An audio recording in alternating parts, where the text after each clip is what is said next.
गं गणपतये नमः। ॐ ऐं सरस्वत्यै नमः।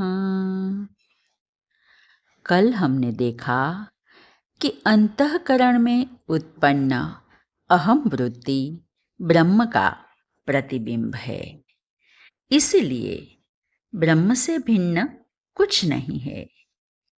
जीव यदि स्थूल शरीर से अपने तादात्म्य को त्याग दे तो वह ब्रह्म ही कहलाएगा, लेकिन वह जीव भाव में रहते हुए अपने को अन्य जीवों से पृथक मानता है, लेकिन ईश्वर और अपने में भी भेद मानता है।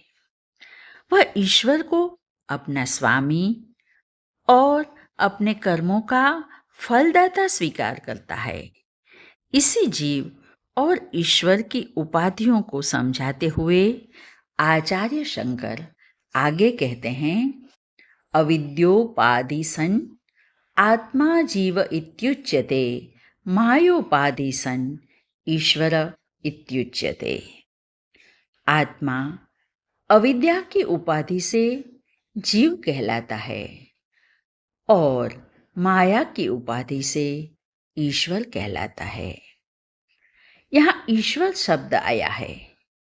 कहते हैं कि जैसे ब्रह्म अविद्या की उपाधि के कारण जीव कहलाता है, वैसे ही माया की उपाधि के कारण ब्रह्म ही ईश्वर कहलाता है।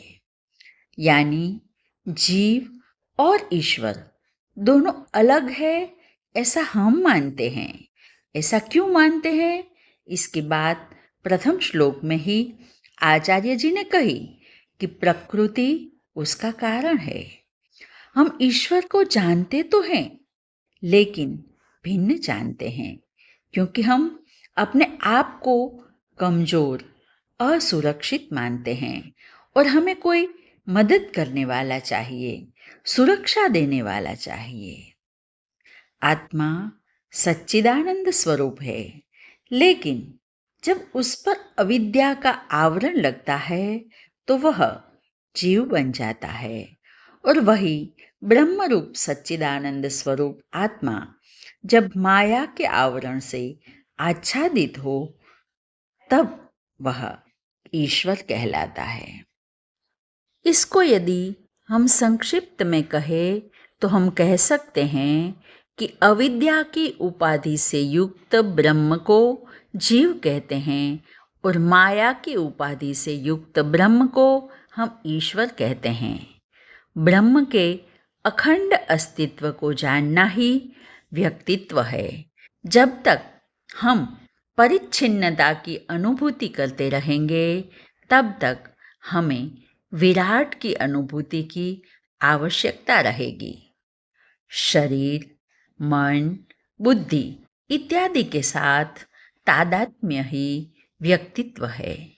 व्यक्तित्व पंच महाभूतों से ही बना हुआ है, इसीलिए पंच महाभूतों से बने हुए शरीर की तृप्ति के लिए पंच महाभूत ही आवश्यक है। लेकिन जीव तो ब्रह्म का प्रतिबिंब है, इसीलिए वह पंच महाभूतों से तृप्त नहीं हो सकता। बहुत सारी भौतिक उपलब्धियों के बावजूद जीव संतुष्ट नहीं होता, क्योंकि वह ब्रह्म का प्रतिबिंब है। वह ब्रह्म के बिना तृप्त नहीं होगा।